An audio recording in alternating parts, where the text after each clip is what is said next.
Hi there, I'm Jared, and welcome to Devonian Design's behind-the-scenes questionnaire for the Cursorverse. Today I have with me Mr. Style Dayne. Mr. Style Dayne, what an honor! Hi. Hi, everyone. So, Calvert, tell me, what was it like playing this little old boy from Saskatchewan? I am a little old boy from Saskatchewan. Even though I've been out of Regina and Saskatchewan for 10 years, I grew up in the deep south of Saskatchewan. Interesting, Yeah. interesting. And I am old. I think I'm see. the oldest one on the cast and crew. Fair enough. And so you moved to LA, correct? I moved to Vancouver first. Vancouver? Okay. And then while I was in Vancouver, I had a chance and an opportunity and also kind of a midlife crisis, Right. which are awful. So I decided to go down to LA and re-find myself. Kind of like how Calvert goes on his journey to really find himself throughout the barren wasteland of Saskatchewan. I found myself in the barren wasteland of, downtown Los Angeles, just being like, who am I as an artist? Which, really connected with Calvert, because he's like, who am I as a human, as he's wandering around trying to fix his past mistakes. It's a character you can definitely relate to in that case. Yeah. So, why did you come back? To Regina? Yes.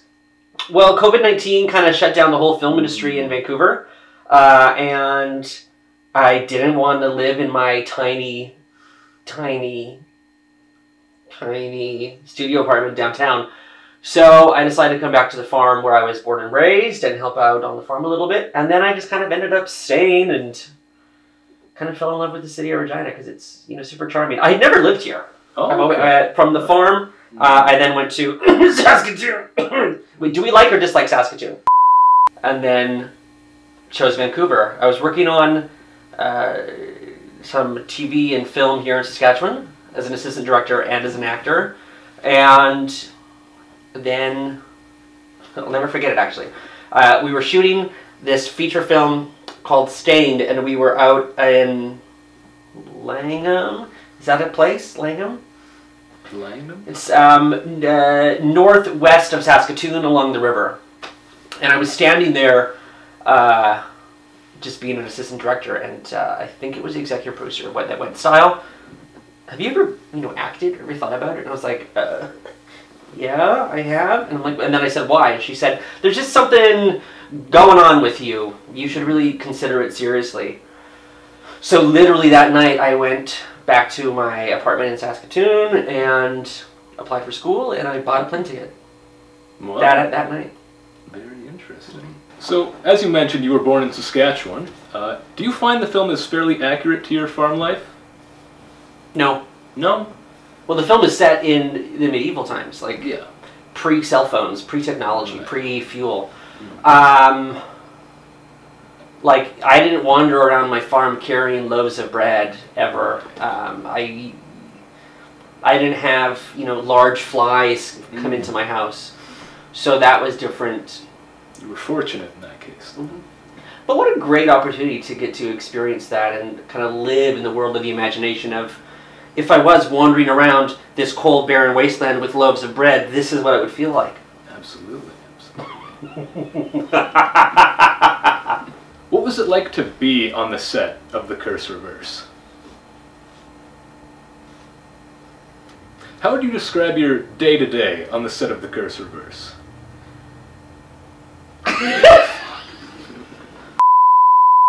So what was it like working on the set of The Cursorverse?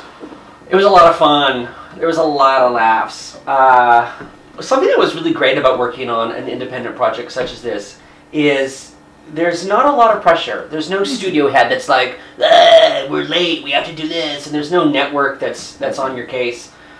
So in terms of the creative process, that was really relieving to just kind of sit in the moments and work with the director and the producer and just, think about, okay, how does this moment make sense? And how does this moment relate to another moment? Which I think sometimes working on different budgeted shows and kind of different genres, you don't really get that luxury of kind of that open door collaboration. And like the no pressure. There was no pressure on this show, which was nice. Because it was literally completely, this is off the record, it was completely different from anything I've ever experienced. Do you know my resume? No. Oh. Oh, yeah, Deadpool. Huh? Deadpool. I know you're in Deadpool. Okay. Yeah. So yeah, you can just, and this is off the record, you can just imagine the difference between that and then the Curse Reverse. So you've worked on projects such as Deadpool before. Can you tell us a little bit about that experience and maybe some other experiences you've had in the industry? Deadpool was a really interesting place to get the booking. From my understanding, is they had auditioned this role quite extensively in Canada, and they didn't find what they were looking for, so they also did a search in LA, and they still didn't find what they were looking for, so they did another search in Vancouver. And at the time, I was shortlisted for a different character in Deadpool. Also, at the time, I was extremely busy with auditions because it was pilot season, so every single day I was on hold, not on hold, another audition, chemistry read. It was crazy. And I remember my agent called me one day and said, "Style, I've got good news and bad news." I'm like, what is it?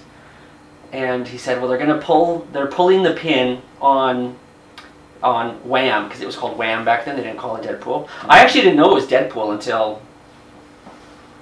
my rehearsal.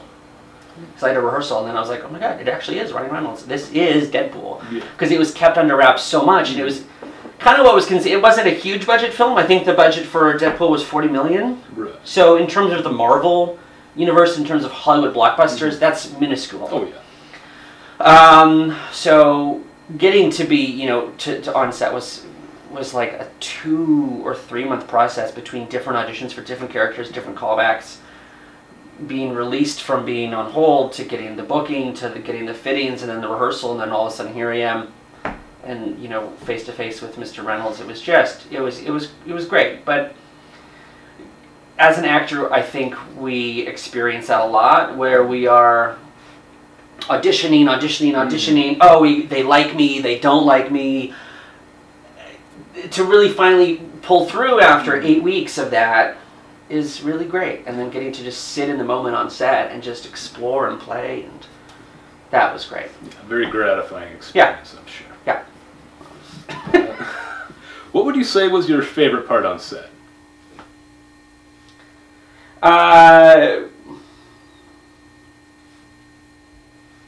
Or a part where, say, you had the most fun, or the most, maybe even the most memorable.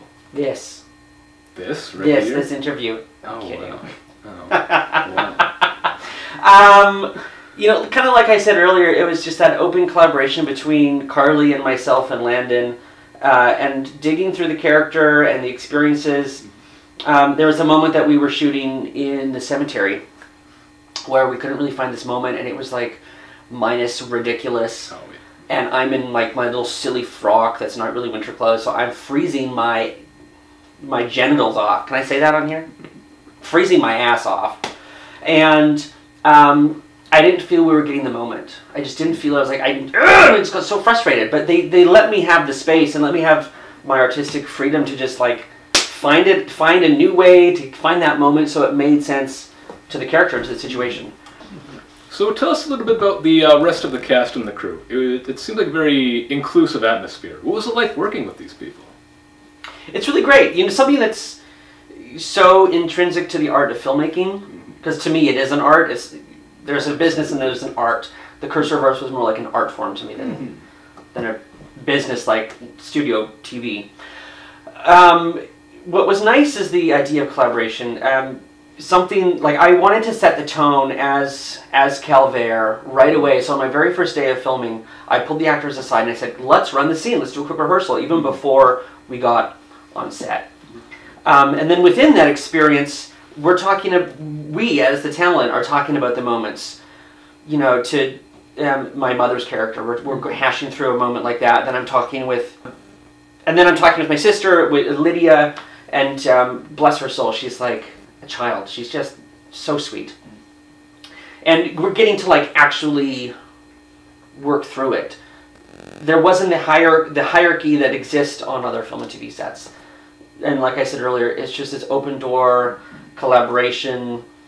I recall when we were out at the farmyard with the cows and the chickens and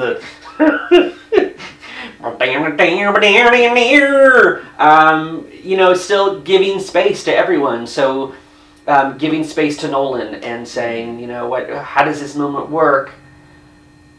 That was nice. And yes, the cast and crew were inclusive with that. They were inclusive to ideas, and they were inclusive to creativity.